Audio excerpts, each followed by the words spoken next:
And now, another episode of MMA Gossip with your boys. Boom, we're live, baby. MMA Gossip, episode 26, back in your life on a Thursday. If you missed Tuesday's episode, we had Mike Trezano on, so definitely check that one out. You know the usual, like, comment, and subscribe. Our socials at MMA X Gossip, Twitter, Instagram, Gmail, the whole nine. You know what we do on this podcast? We talk about MMA, baby. So we're going to be reviewing Bellator 244, where Nemkov dethroned Ryan Bader to the light heavyweight belt. Frankie Edgar defeats Pedro Munhoz. And this week, we have Anthony Smith taking on Alexander Rakic in the main event of UFC Vegas 8. So with that being said, I'd like to thank our sponsors, of which we have none. So if you're listening to this, help the boys out. Shout out to Matt. Love the attire. Mike, let's get it going, baby. Got to represent Brendan all in. I've got his shirt on right now. He's a friend of the show. He's been on our show. Can't wait to have him again. He fights Ian Heinisch November 11th. Don't miss that. All right, so as usual, 30-second run-through of last week's fights, and we'll talk a little bit about Frankie Edgar, Pedro Munhoz. Trevin Jones gets the knockout upset over Timur Valiev. Say what you will about the stoppage, but it's a win on his record. Matthew Semmelsberger gets a clear-cut decision over Carlton Minus. Beverly Hills Ninja destroys Ike Villanueva's face. Bad TKO cut stoppage. Amanda Lemos looks good against Mizuki Inoue for a 30-27. Daniel Rodriguez rallies back after a crazy first round with Dwight Grant and gets the TKO stoppage. Shayna Dobson. Is there an award for round of the year? Because right now it might be that round. Dude, that's what we were talking about on text message. I was like, that was the craziest, one of the craziest rounds I've ever. And I bet Daniel Rodriguez, and I was screaming for them to not stop the fight. And, he was really lenient about it, too. There was times I was like, you should probably stop this. You chose Dwight Grant as your underdog, and you played Daniel Rodriguez. What? Dude, because I missed every bet up until this fight. So when I do that, I start to fade myself. So luckily, after Inoue lost, dude, I had to change it up because that was bad. That was real detrimental to my night. So basically what you're saying is for the public to fade your picks if it's not going your way towards the end of the play card? Yeah. Okay, fair enough. Just want to keep that clear. If I'm cold, I'm cold.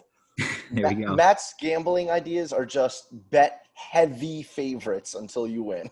Oh, this week got a lot of favorites on this card. Yeah. This week's pretty much just going to be like who's going to shit the bed kind of week because the favorites are massive. Shayna Dobson with the biggest upset in mixed martial arts history over Maria Agapova. So really quick on that, and because my night just continued to shit itself, I bet the over, and the girl that was minus $1 billion was the one that couldn't get it there. It was only a round and a half. Couldn't get out of the second round. You're minus 1,600. She blew her load, man. She's 23. She's young. She makes mistakes. The line should have never been that wide, I guess. What are you going to do? Where's Amanda Ribas? I want to blow my load.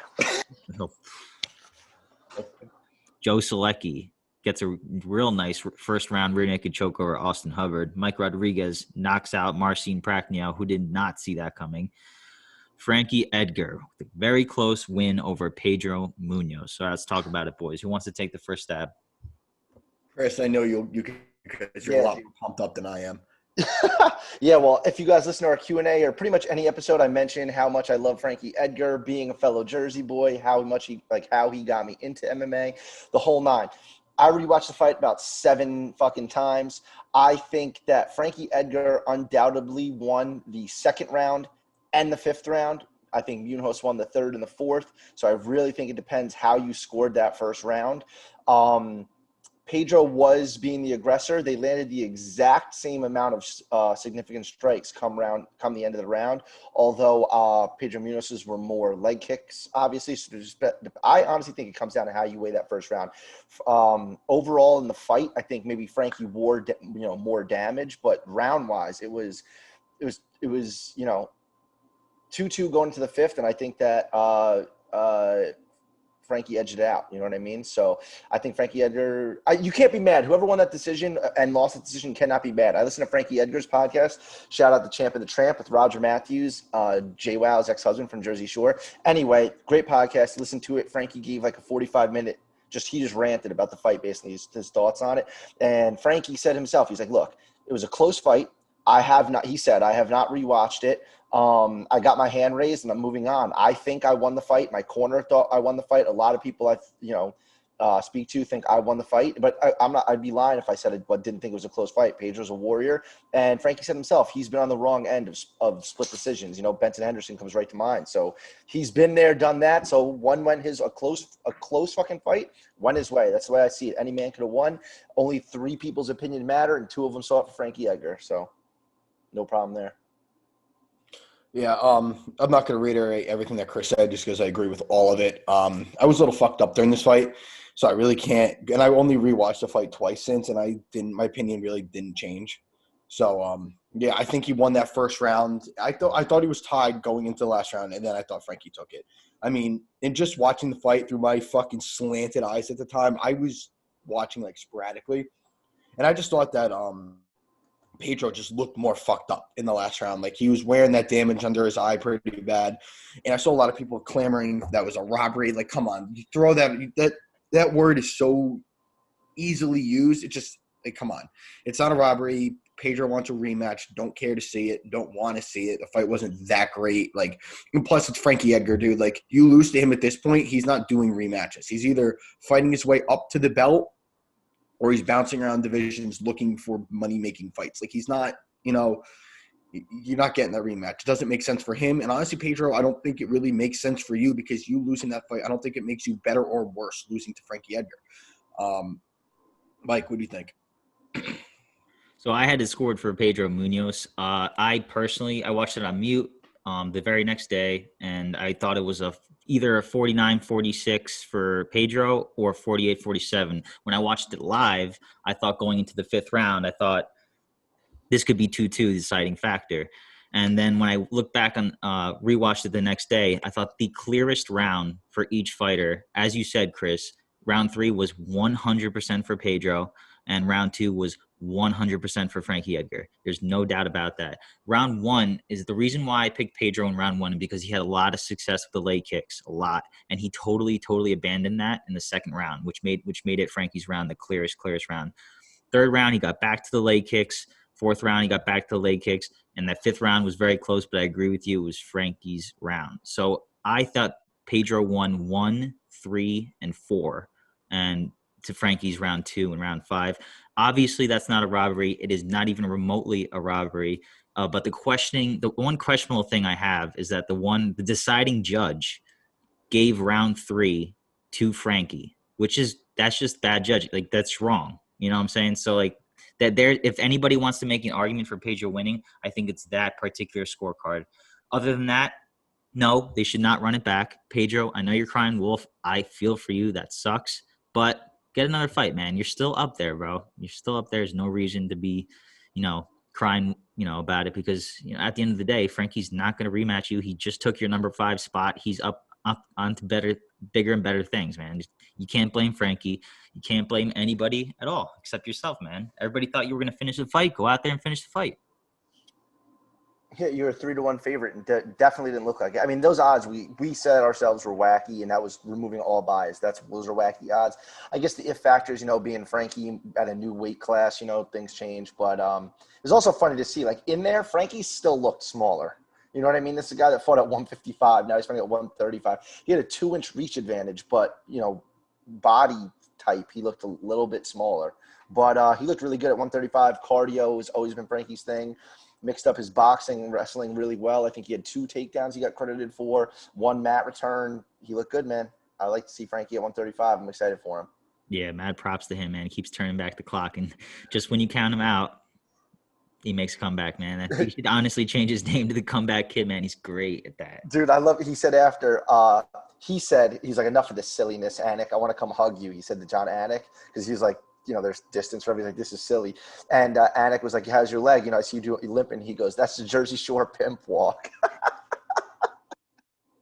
Dude, he's a beast. He's a beast. I don't want to harp on it too much because it's not a fucking robbery. Frankie Edgar won.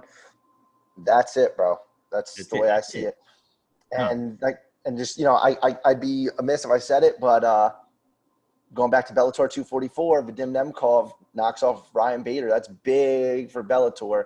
It just shakes it up a lot, being one of Fedor's prospects. Fedor coming in the ring, especially after Bader knocked out Fedor in the heavyweight tourney to be the heavyweight champ. So, props to Ryan Bader. I think at this point, just stay at heavyweight, dude. You look so fucking good at heavyweight, just knocking out. I mean, Bellator's heavyweight division is pretty thin, so you'd be making a fuck ton of money, getting a ton of exposure, not cutting weight. Bader still doing the damn thing. I guess I heard Corey Anderson could potentially get a title shot, coming in there. I think, so we shall see, man. We have another light heavyweight fight. Well, I'm not getting ahead of myself because I'll talk about it on next week's podcast, but Phil Davis fighting Lyoto Machida, which yeah. Anyway, that's another late heavyweight fight, potential title shot eliminator in there. So we shall see. Yo, did you see, when they asked Dana White, when they brought up Scott Coker saying they had the best light heavyweight division in the sport, and Dana's like, isn't he so cute? Yo, I mean, he's not wrong with his defense of that. I mean, it is just all ex-UFC fighters. Phil Davis, Lyoto Machida, Corey Anderson, Ryan Bader, just – Come on. It is what it is. That's why I put it out. If you checked our Twitter, I put out a poll. And honestly, Bellator gets so much disrespect. Like I know I'm Chrissy Bellator and I fucking love Bellator, but everyone's like, why'd you even post this? Like Bellator would lose every single one. Blah, blah, blah. People are saying like, because I put Alimale McFarlane on versus Shevchenko. Yes, obviously Shevchenko would win that fight and she'd be a big favorite. But people are like, who the fuck is that? I'm like, dude, you don't know who the fuck Alimale McFarlane is? Like, she's been the flyweight champion in Bellator for a minute, and she beat like Valerie Torno and ex-UFC fighters, and she's beating their asses. So she's legit. The other one, one of the interesting ones that I saw people talking about on there was Pitbull and Volkanovski at 145. That would fight I would love to see. I still think that Volkanovski would win. But anyway, Christy Bellator, that's my take. September 11th, they're back. Well, So let's excited. do it, Mike. UFC Vegas 8. I get excited that you get excited more so than me getting excited over the fights. So, Dude, I love Bellator so much. I think I actually got Matt to like it a little bit. He used to. I watch it. I watch it because I bet on it. But you hated it. yeah, I mean, there's times I still do when the. I love it. I love it. That's what I love it, dude. It's MMA. MMA in a nutshell is like that's crazy stupidness. You know what I mean? Bellator's. Bro, who was the fight we lost recently on Bellator that it was like dude? Fucking what's his name? Claxton. Talon Claxton. Yes. Christ, that one almost put me over the railing. You're telling me, bro. Mikey Parlays. Let's get it, bro. All right, as always, we're going to run through the card top to bottom. Couple late replacement fights, so bear with us here. We got Sean Brady, 2-0 in the UFC, big favorite, minus 400, going up against Christian Aguilera. Only one fight in the UFC, and it was an upset win over Anthony Ivy. Go ahead, Matt. I remember that Ivy fight. I was not happy after that at all. But I got Sean Brady here. I'm actually really big on Sean Brady. I'm really impressed with what he's done so far. Coming into the UFC, he fought two guys that, I mean, they're not gatekeeper. Well, Court McGee's not a gatekeeper, but he's a tough test. Like, you're getting in a cage with Court McGee. He's game as fuck. He doesn't go out easy. Like, he'll take you anywhere, and he's a grinder. And Sean Brady looked pretty good in that fight. Won that, and then he beat Nordi. What's his name? I forget. Nordi Ismail. Yeah. Well, and he was wasn't he a big dog in that fight too? No, it was only plus 100. I thought Brady opened up like a big dog though. Maybe that's possible, but I remember putting it on a plus 100 for Brady because I picked him. Anyway, he's what's it called? He's good anywhere. He one fight he comes out and he looks like a kickboxer. The next fight he's shooting double leg, stumping you on your ass. Like, I think he could take this fight anywhere, as opposed to Aguilar, who's got some pretty crisp boxing, but he tends to get a little bit wild. I just think that's the only way Aguilar wins this fight is by knockout, as opposed to Brady could go in there and say, hey, I'm going to drop you on your ass and use my black belt, or I'm going to stand and trade. Like, he could do anything he wants in this fight, in my opinion. And I kind of think it's a step down from Court McGee and Nordiev for sure. Obviously always that puncher's chance with a guy like that hits as hard as Aguilera, but I'm going Sean Brady. Chris? Yeah, so sorry guys, I just had to my manager at my real job is I am. So sponsors, if you're listening, get me out of my job.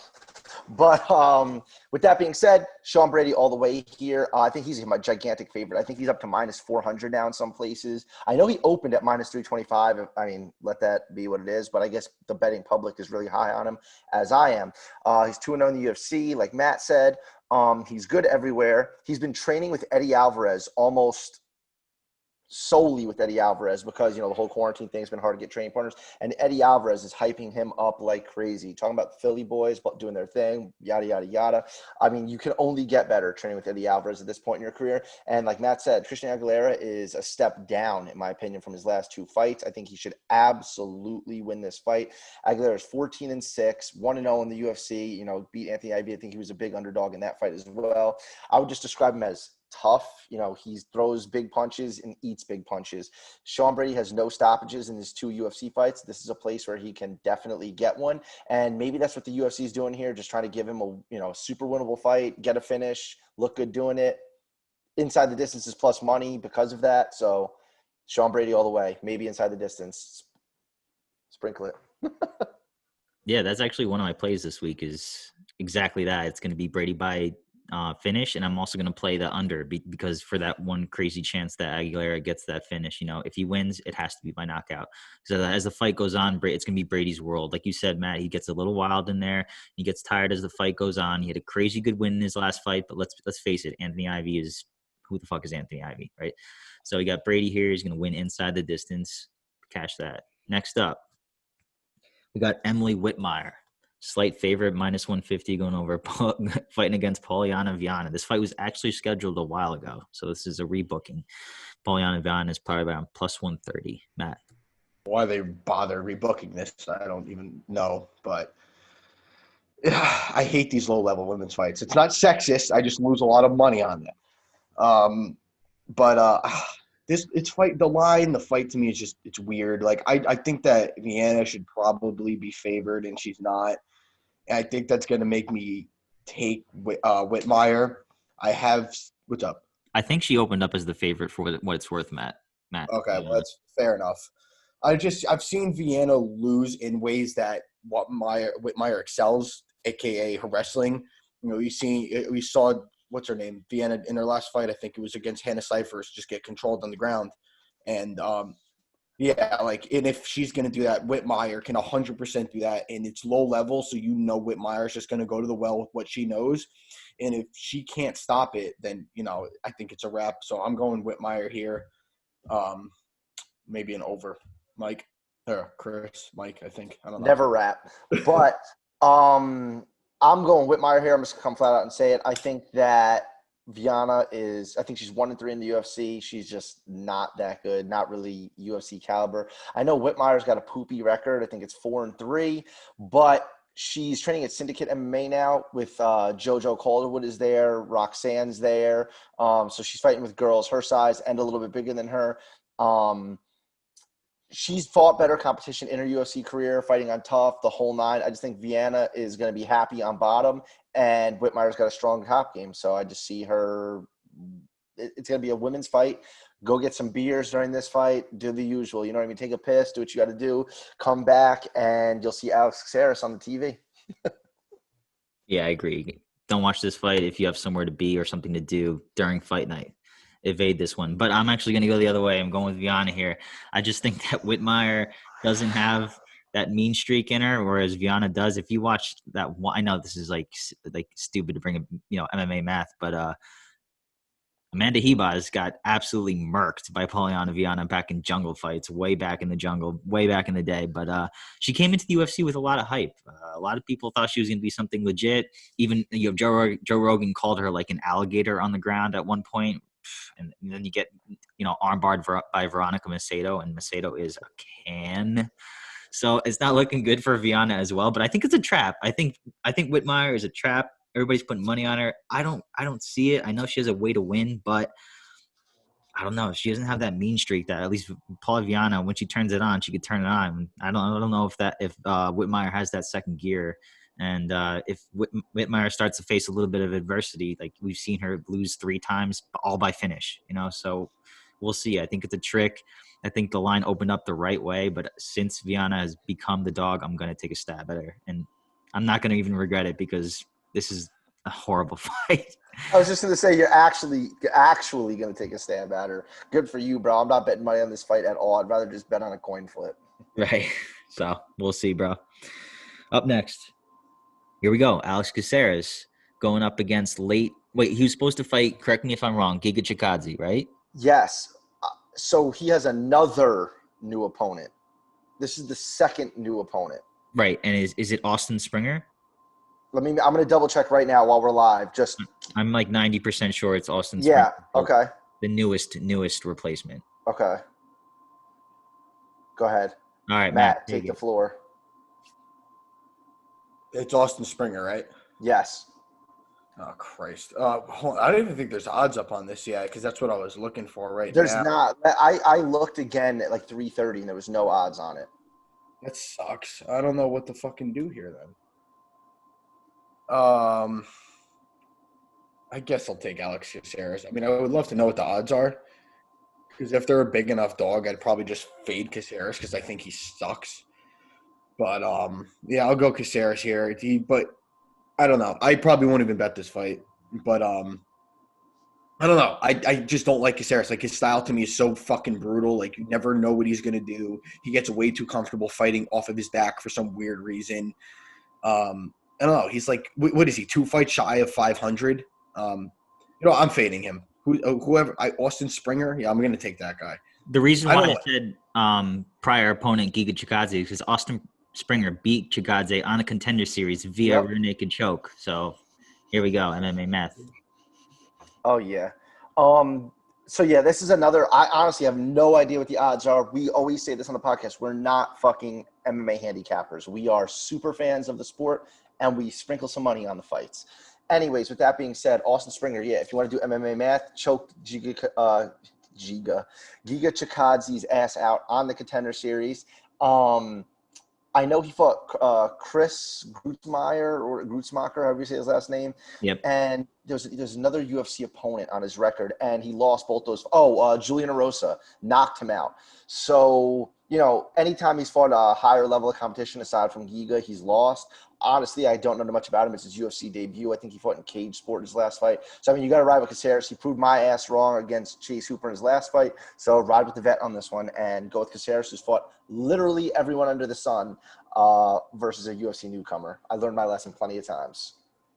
I agree. As much as I don't want to pick 16 and 12 or so Alex Caceres, because he's the king of the banana peel screw up, but I gotta ride with him because Springer, like, when he loses, he looks atrocious. He really does. He doesn't look good when he loses. He either gets like totally finished because he's exhausted, he gets flatlined like he did against Julian Erosa. Like, that fight was just not a good look for him, but gotta ride with the vet here. Not much. Zach Cummings. Zach, I'm gonna Cummings. Slight dog, -110 or something like that to -120. Alessio Di Chirico, one of the few Italians on the roster. Matt. Rome, Italy. This is a hard fight to call. We haven't seen either of these guys since September of 2019. I think I'm going to go Cummings here, surprisingly. But, both guys, shockingly, for as old as they are, especially Cummings, haven't taken a lot of damage. I don't think Cummings has ever been knocked out, which is really fucking weird. Neither is Alessio. But I just think that Alessio definitely doesn't have a good enough gas tank to keep up with what Cummings is going to try to do. He's going to clinch up with him. He's going to try to get him to the ground. He's going to try to use his jiu-jitsu. And Cummings threatens chokes, especially front chokes from really weird positions, and he seems to get there often in fights. And he never goes away. Like, he's 36 years old, but he's pretty much around in every fight. I mean, like, Trevin Giles was beating his brakes off, and then he pulls off a guillotine in that last round. And he just has a knack for doing those things. And I think that if you could get past Alessio in the early round, maybe half of second round, that you're probably okay and you'll be able to grind out a decision win. I don't know. I just think Cummings is a lot safer of a bet at this point. But neither guy, I mean, these guys, UFC vets by definition, and you never really know which one of them is going to show up. They don't really fight often. But yeah, I'm going to go Cummings here. He seems to be in a better place than DiCirico, in my opinion. Chris? Matt, did you pick Whitmire or Vienna, by the way? Matt? Whitmire. So, all right. So, me and you, including this fight, have not gone against each other yet. I'm riding Zach Cummings. I saw him at plus money. I was like, all right, I'll take that over Alessio for sure. He's bigger. He's fought as high as light heavyweight, I'm pretty sure, Zach Cummings. BJJ black belt. Heavy top game. He's good. Like, he's not – I was going to say he's good. I mean, he's not – he's just durable. Like Matt said, he's been around, fought a way stiffer competition. Alessio has a losing UFC record. Gasses out. Just kind of underwhelming, and I think that Zach Cummings is durable enough to win a decision here. And this is the fight that I love to bet the winner and winning method. I think Zach Cummings by decision here is a great bet. I can even see him pulling out a sub, but I think Zach Cummings by decision is the way to go, in my opinion. Both these guys haven't fought in about a year. I don't know how much that weighs in your opinion. Kind of cancels out. They both fought last September, I believe. But yeah, I'm going against my fellow Italian, unfortunately. I'm going to ride with Zach Cummings at plus money. I didn't think we were all going to pick Zach Cummings, but here we are. We are.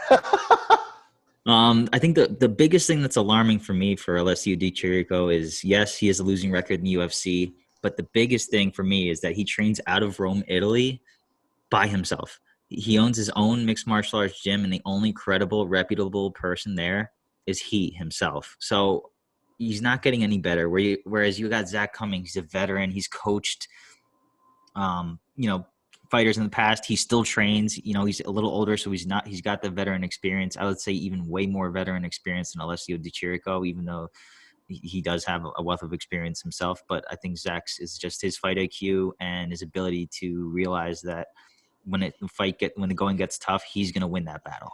And I don't think that's a question. So I'll go with Zach Cummings too, and a plus money, probably going to make him one of my picks. Go ahead, Chris. Also, Alessio lost to Eric Spicely. So you know how we all feel on this podcast, boys.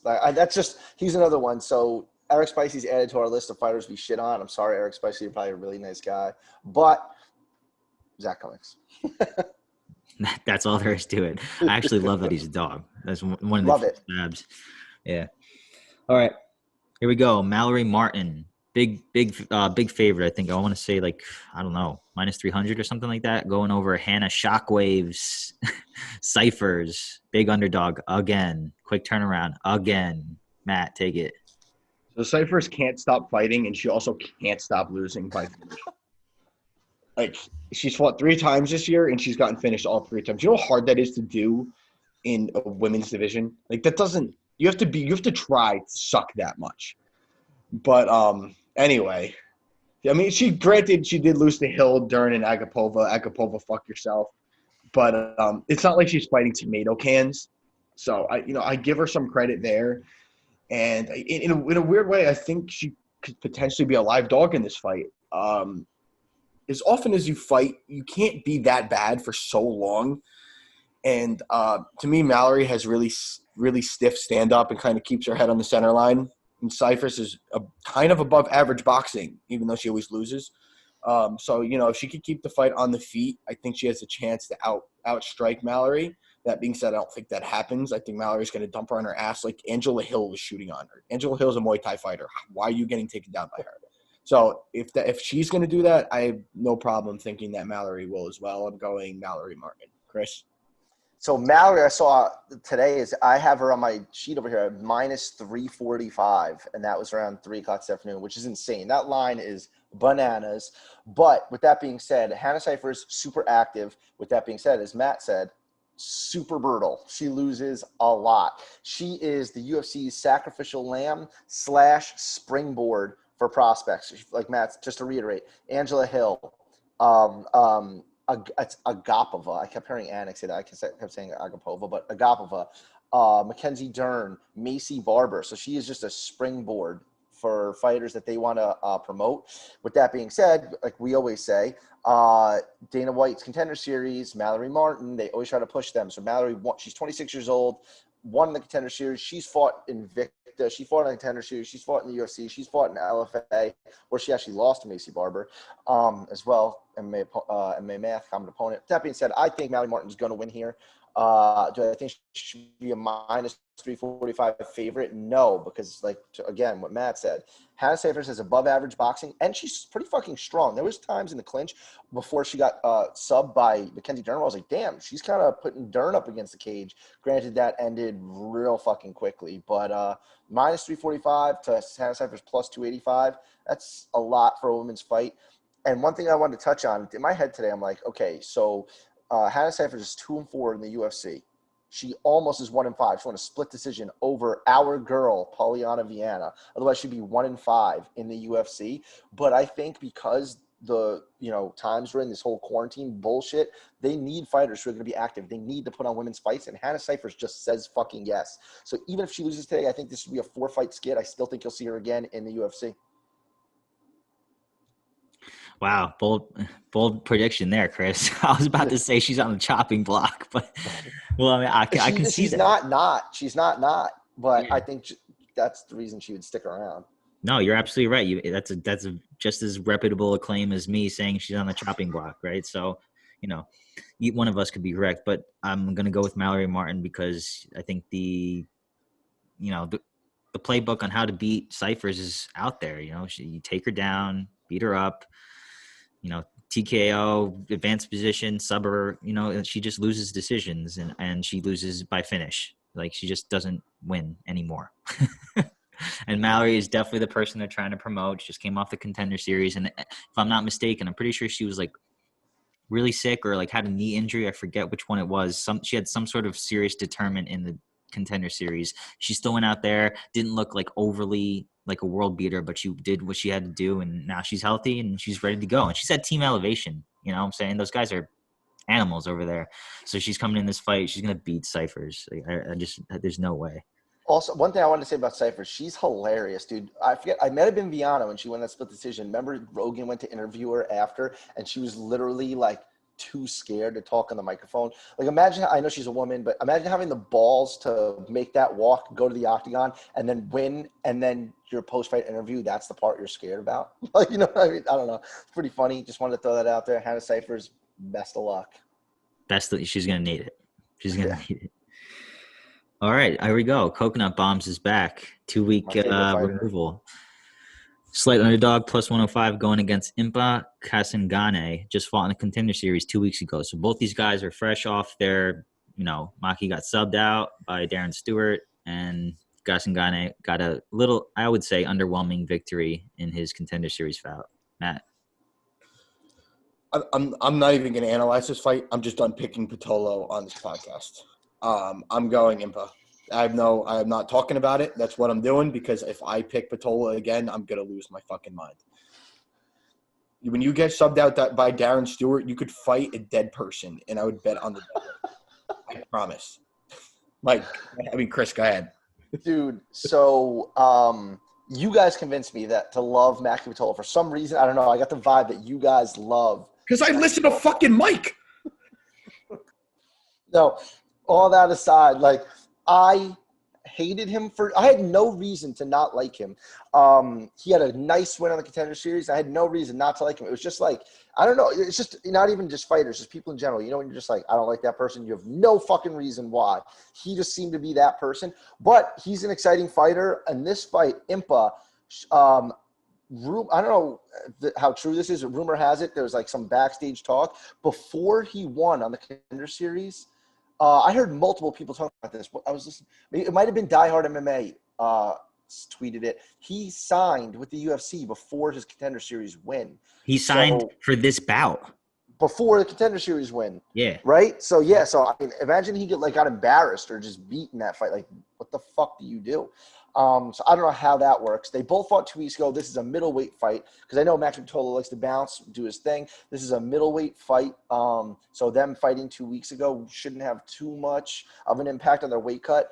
What I will say, Impa is fucking yoked. He looks humongous. He looks like the Incredible Hulk. If that's our manager, Lisa, tell her I said hi. He's jacked. He fought 5 times in 2019, which is super impressive, super active. He's undefeated, but I'm going to go with the underdog here. I guess I'm going to fucking do it, and I'm going to ride with Maki Pitolo at plus 100 just because Impa's wins. He's eking out split decisions against lower-level competition. I think Maki Pitolo, being in the UFC, he's going to throw those coconut bombs, and I'm hoping for the best here. And if this happens again, I'm literally not talking to Mike. I'm quitting the podcast, but I'm riding with Maki Pitolo. Yeah, I was talking to Matt before. I didn't know who I was going to pick until we started recording because it is that, I guess, close of a fight. I'm going to go with Mackie as well. Let's get that over with. And I hope I don't have to say it again.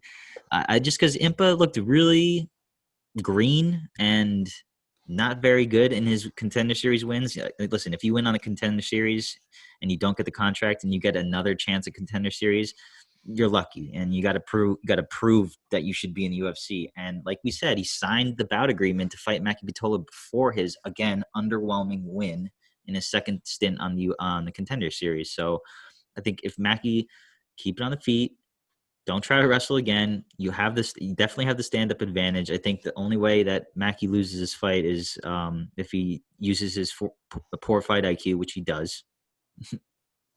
From time and time again, like he did to Kalen Potter, and his last bout against Darren Stewart. So it is a very volatile fight, but I'm going to go with Maki Pitolo. I'm picking Impa now. No, dude, I'm riding with Maki. Just wait, who did Matt pick?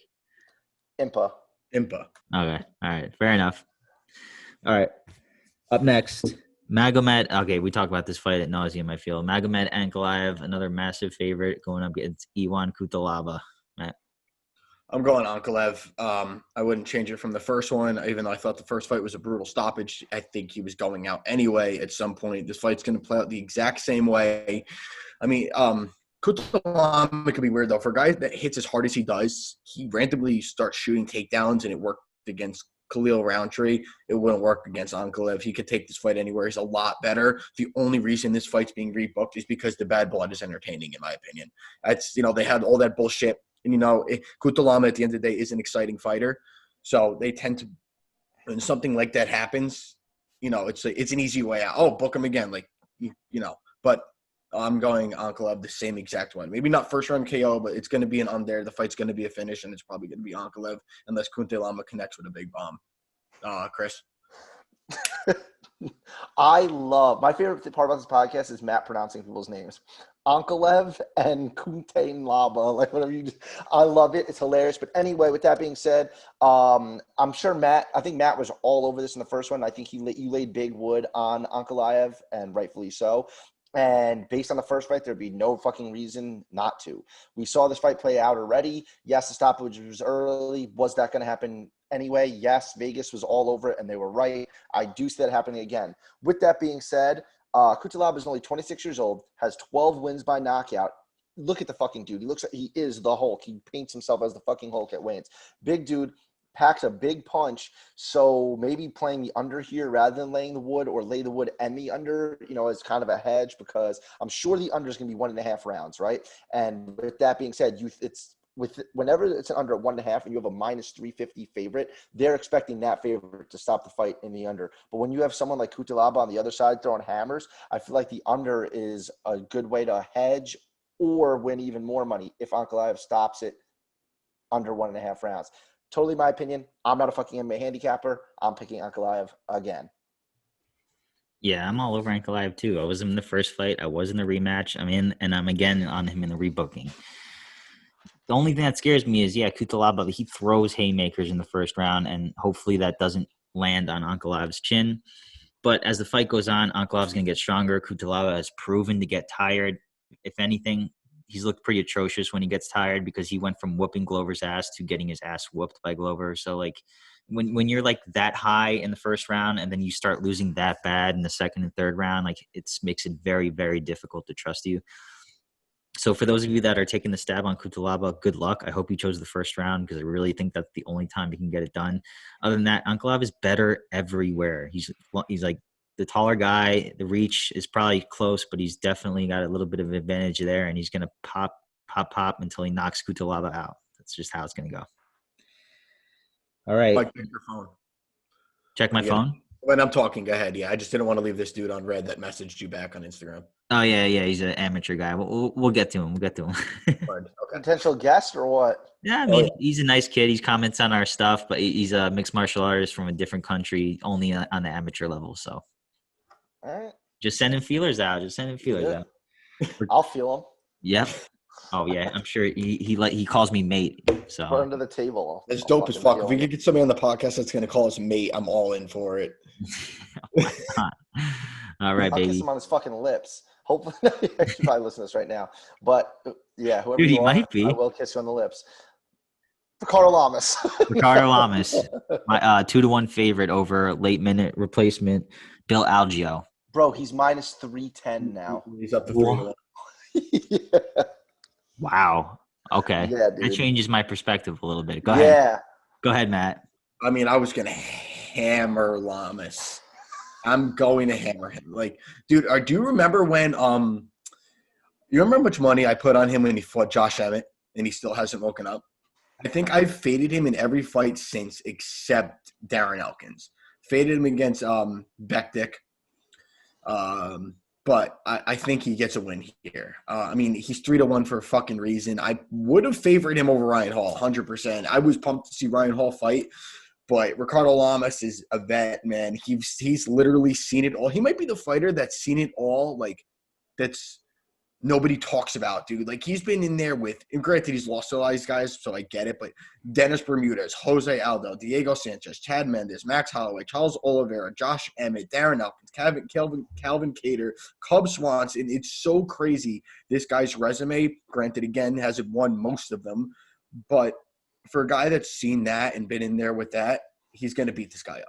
And the only way that I think that he would lose is if he gets knocked out because his chin has seemed a little green in recent years. That being said, this guy Bill seems like more of a submission threat than a knockout threat. So, this guy Bill. I'm going with Lamas here. Like, with that being said, yeah, I know. I got it. With that being said, I keep saying with that being said, I don't know fucking why. I listen to myself back. I'm like, wow, I'm a fucking loser. Anyway, with that being – no, I'm really kidding. I think that Ricardo Lamas should not be a fucking minus 310 favorite. He opened at minus 210 to that guy Bill Algeo's I think he's plus 185. Senor Perfecto, he called himself. And if you look at his Instagram bio, it says UFC contender, which is kind of ironic because he lost on the contender series. But I guess now fighting Ricardo Lamas, you might be. Who knows? Prove me wrong. We shall see. I don't need to reread the list. Matt just fucking read out to you of every single person that Ricardo Lamas has fought. Where Algeo, he has fought UFC caliber guys such as Brendan Loughlin. He lost him on the contender series.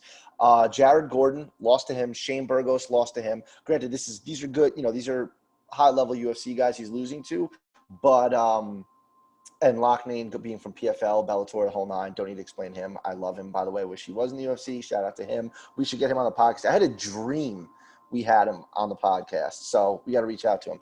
Anyway, Ricardo Lamas is a vet of all vets. I actually think you guys probably know better than I do, but I think he opened as a tiny favorite over Ryan Hall. Yeah, I think he was. I saw it back and forth between like him being minus 15 and minus 105. Yeah, exactly. So I was who would you have taken in that fight? Probably Ryan Hall. Really? I think so.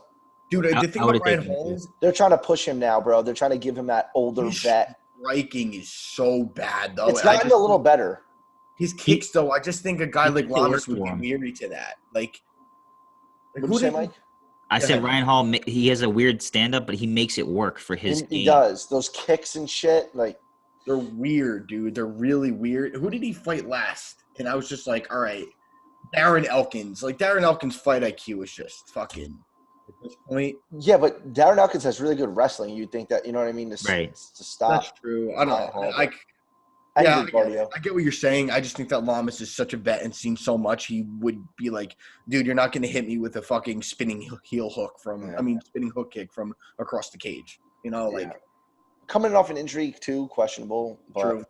Anyways, I'm going to ride with Ricardo Lamas. I definitely am not laying minus 310 wood on him, so I'm going to stay far away from this, but Lamas is my pick.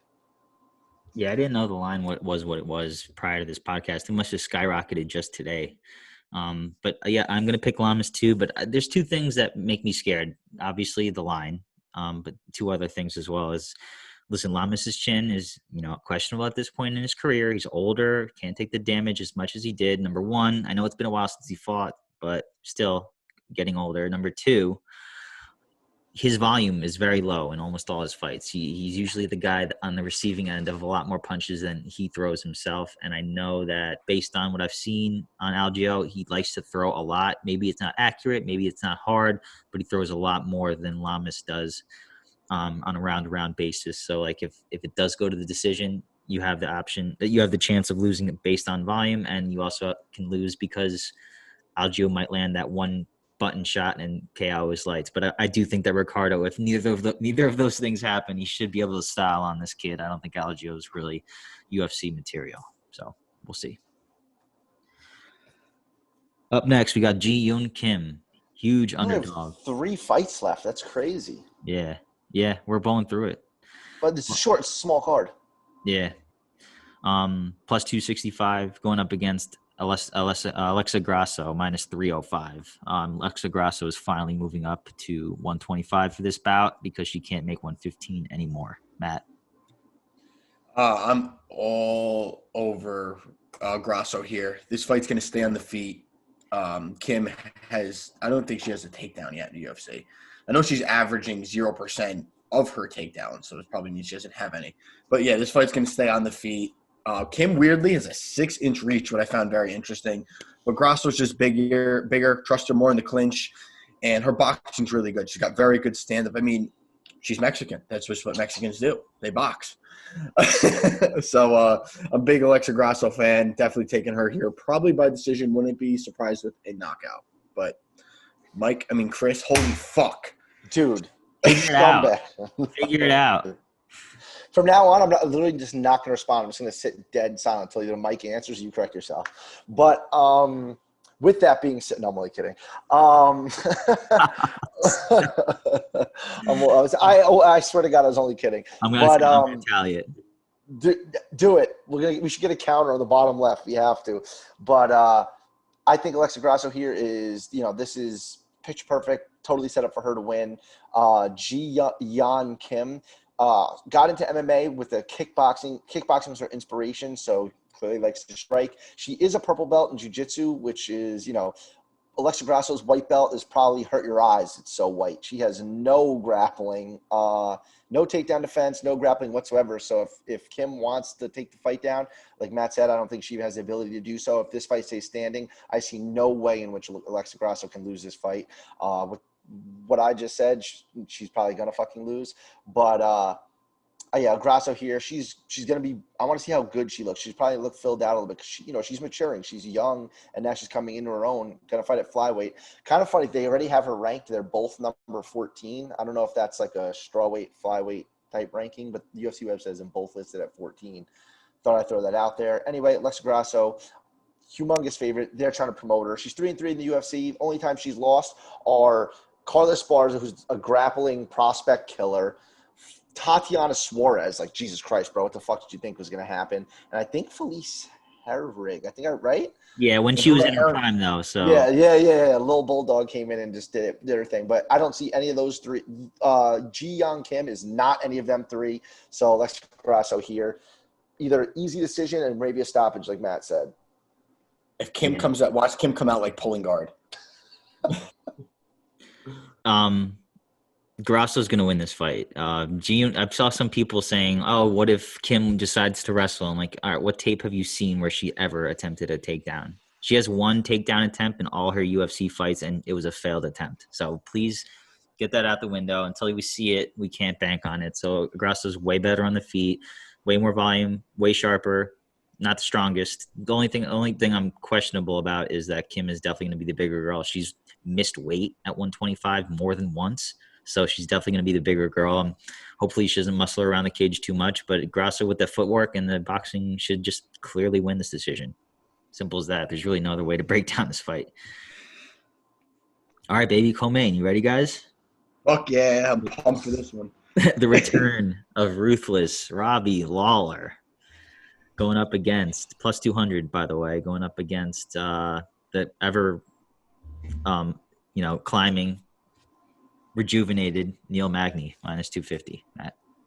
So we've been big Neil Magny fans on this podcast, I feel like, in recent episodes, but I think the buck stops here for him, boys. I'm on Robbie Lawler in this fight. I am biased because I love Robbie Lawler, but I think this is a perfect comeback fight for him. I know Magny can stick and move. He's got a 6-inch reach, but Magny, what he's been doing in a lot of fights recently, Rocco Martin, Jialing, fucking Jialing.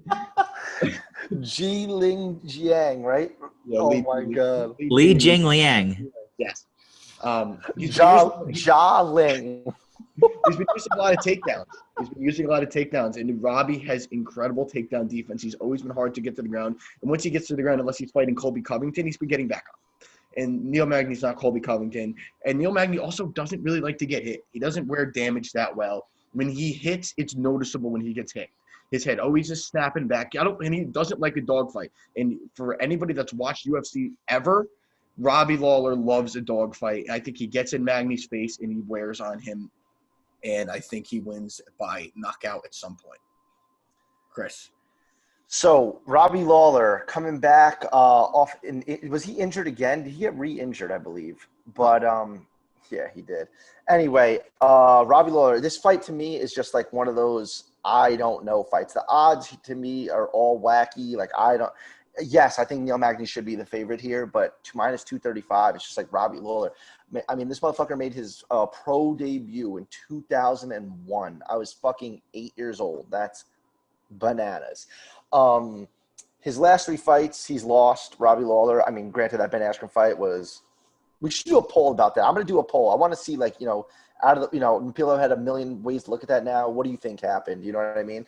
Anyway, I still think his arm went limp. That just doesn't fucking happen. Besides the point, X that one out. Dos Anjos kind of shut him down, and Dos Anjos is a 155er. And then Colby Covington shut him down. So it's just like, those are volume guys, right? Although Neil Magny is not Colby Covington, Neil Magny can throw as much volume as Dos Anjos. And I feel like, when a guy is past his prime, yes, the power will still be there. Robbie Lawler is still going to have that power, but his inactivity does not pull the trigger at all. Like, throws – I don't know. I just can't trust him nowadays. It just seems like I don't like. It's like the Tyron Woodley treatment. Like Tyron Woodley just backs up, puts his back against the fucking cage, doesn't throw anything. Robbie Lawler has been getting backed up in his last few fights, and like you just don't see that. Even Ben Askren was backing him up, for God's sakes. You know what I mean? So it's like, I don't know, man. Not that I don't want to say I don't trust Robbie. This is a really, really, really, really hard one for me to pick. I mean, if I'm getting plus 200 odds on Robbie Lawler, I'll take that all day. But I think Neil Magny, it's just I'm going back and forth. I don't even know if I can make a pick of this one. I need to keep – there's no more research I could do. What the fuck can I say? I'm just rambling at this point because it's so hard for me to pick. I just think Neil Magny – it's very simple who's going to win this fight. Is Neil Magny going to come forward, pop his jab the whole time Robbie Lawler's going to back up, or is Robbie Lawler going to be in a dogfight? I haven't seen Robbie Lawler in a dogfight in like 3 years. So I just feel like I might be holding on to memories rather than what I've seen recently. He looks 100% healthy. He's still training hard as fuck over at Sanford MMA with Henry Hoof. So I guess I'll take him at plus 200 odds. Although I think the first round is going to be the tell-all. That's funny you say that. I was going to say, if you want to win money on this fight or stay safe, I think you bet Robbie Lawler knockout round 1, or you pick Neil Magny by decision. I just think that, I don't know. I'm not saying this is correlation. I'm not saying this is causation, but ever since USADA, Robbie Lawler has not been himself. I mean, it was kind of alarming how badly he got beat by RDA and Colby Covington. Like, how early did he tear his ACL though in that RDA fight? It was like in the second round. You're right. It definitely. But I mean, he won. He got destroyed. He got mauled the whole fight. And the Colby Covington fight. Robbie Lawler days where you were. Sorry to interrupt you. It's just. That's okay. That's all right. I missed the Robbie Lawler days where you knew that if you were going into a 3rd round or a 5th round with Robbie Lawler, you're like, this fight's not over. Yeah. Those Robbie Lawler days were the best. That 5th round against Carlos Condit, granted, I don't 100% agree with that decision, was like, Jesus fucking Christ. No, you're absolutely right. And but again, another thing that I think favors Magny is 3 rounds, man. If Robbie if the fight starts off, the bell rings, timer starts going, and Robbie Lawler is the one taking a back step, he's going to lose that fight. He needs to step. He's got to step forward. He's got to be the one pressing. And the one thing about Magny, man, believe me, I was the biggest Magny shitter on her ever prior to the Li Jingliang fight. I thought Li Jingliang was going to run through him, and as did Chris and Matt. You were the only one that was on Magny in that fight, ironically. So I don't know, man. I don't think Magny should ever be a minus 250 favorite because we've seen him look atrocious. And I think that's a lot of mental barriers that he needed to overcome. But based on his last 2 performances, I think he might have overcome those mental barriers and it became someone who's actually a legitimate contender at 185. So, 170. So I have to lean with Neil Magny here as much as I love Robbie Lawler. And believe me, that plus 800 Robbie Lawler in round 1, I will be sprinkling that. But, I don't think he wins this fight, unfortunately. Yeah. I want to just double down on what I said, basically, just because with Robbie Lawler, because of what Matt said, those fights with Carlos Condit and Rory McDonald, that's 75% of the reason why he's taking back steps now. Just those wars weigh on you. You're not, no one is Superman. Robbie Lawler for years was the gift, I'm talking like Melvin Manhoef years ago in Strikeforce was the gift that keeps on giving. And I mean, people are thrilled. He's the co-main event for a fucking reason. You know what I mean? Making this comeback fight off injury. No one knows he's a big underdog and he's still the co-main event. You know what I mean? So Robbie Lawler, gift that keeps on giving.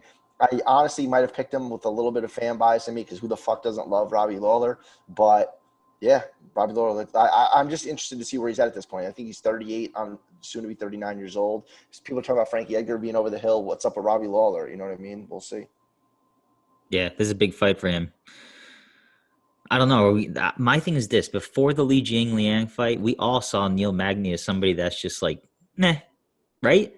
We were all in agreement. Neil Magny was nothing special, just another guy, that really cool comeback win over Hector Lombard, but then also gets like demolished by Ponzinibbio, I mean, granted, Ponzi's awesome. We just haven't seen him in a minute. But my take on Neil Magny was always just cardio and activity. He had great cardio and he was always fighting. I think he fought 5 times in a year. He was like the first person since Cowboy to do that. He got a win over Kelvin. I think he won a split decision over Kelvin Gastelum.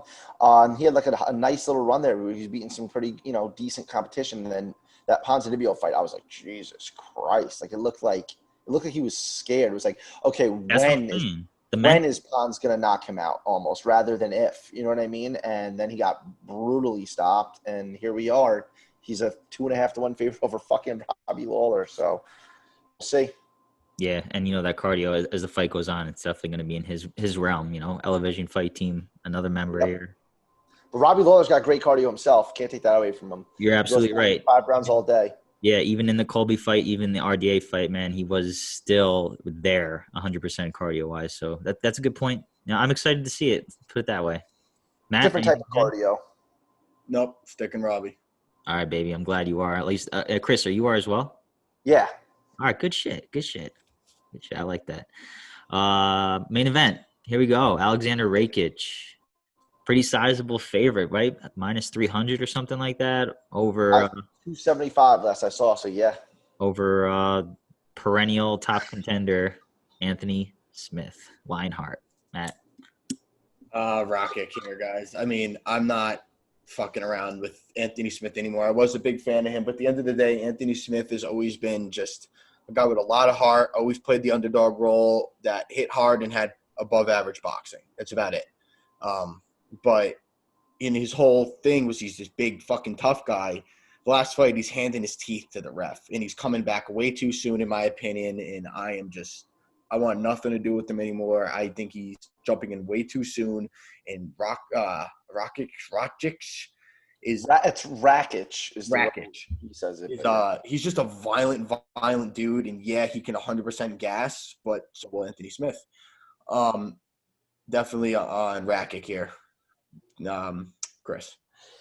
Remember when you said you were positive Anthony Smith was going to beat John Jones? I knew you were going to bring that up. I was literally just thinking. I love to do that, dude. I love to bring up imperfections. I'm just such a fucking loser. Yeah, I'm going Rakic here for a few reasons. Yes, he's 12-2. I mean, I was about to say some bad things about him, but let me just promote him real quick. If you go on the UFC website, he is the header on the UFC homepage with like an article about him, the whole nine. So it's like, okay, who is the UFC trying to push here? I think this is UFC perfect matchmaking where Anthony Smith was super marketable and he had a run. Like Anthony Smith has 48 fucking professional fights. People that thought he was like the new hot thing on the block when he went on a little run at light heavyweight and fought John Jones. And like I always joke around with Matt. Matt didn't really think he was going to win. He bet on him because plus fucking money. He didn't really think he's going to win.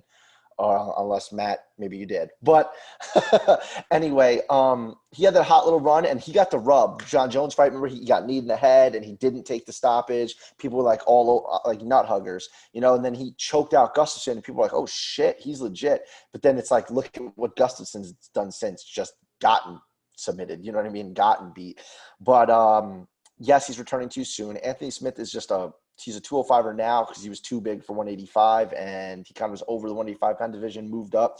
Rakic is strong as fuck, big dude, 12 I almost said 12'2", I almost just said 12-2 record. The one thing I will say against Rakic is his wins are just do you hear that? Oh, I thought I heard like something. Anyway, Rakic's wins, like Jimmy Manoa is like his biggest win. It's kind of like, okay, you know what I mean? Not the best win in the world. He got stopped by Volkan Ozdemir, who MMA math, Anthony Smith was able to beat. I still can't believe. Sorry to interrupt you again. I'm just no, dude. I've done it. Believe Anthony Smith. Granted, looking back at it now, the way he's been since, it's like a whatever. But the way he beat Gustafsson was like, what the fuck, dude? And then he fell off a cliff. Yeah, man. It was weird. I agree with you. I'm just looking. So I'm going to run down this list real quick because I just did this to myself before. Jimmy Manoa, yes, head kick.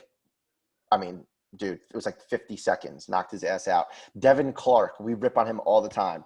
Justin Ledet, bro. And hold on one sec. He got dropped by Devin Clark in that fight. Dude, dropped. And Francimar Barroso. So it's like, I don't know. Like, people are very high on both of these guys. I like this fight. I think this is great matchmaking, although I do think Anthony Smith is coming back too soon. And that is my main reason I'm going to pick Rakic. I think that it's a pretty fucking even matchup. I think the line's a little steep, so if you want to lay the wood, good for you. But I just think that Anthony Smith is just too soon. Too soon. I'm going Rakic on this one. Bigger body and a little stronger, and I wonder what the over under is in this because Anthony. Well, it's going to be 2.5. I think it's going to be 2.5, and I can see it being the under because Anthony Smith's cardio last time just was not good. He came out in the first round and looked like a superstar against Glover, and then just came out in the second round and was like, wait, no, where's Anthony Smith? You know what I mean? It was just like, oh, here I am, and here's my teeth. Yeah.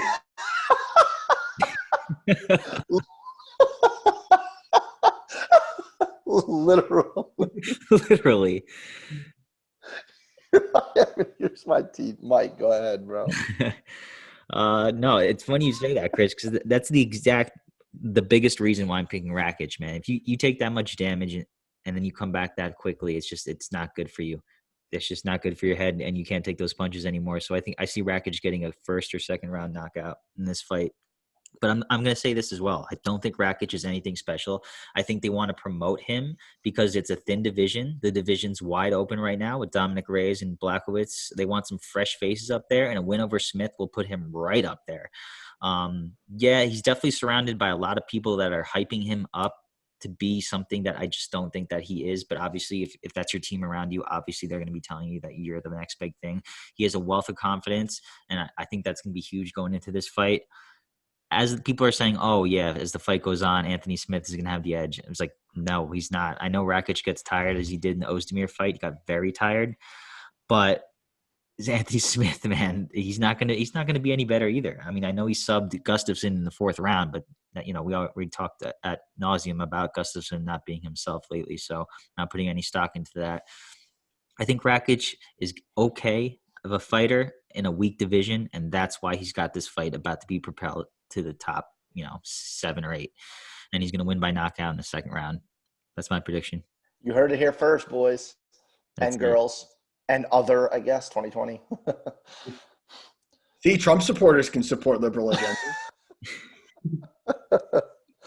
But show the hat before we close the show.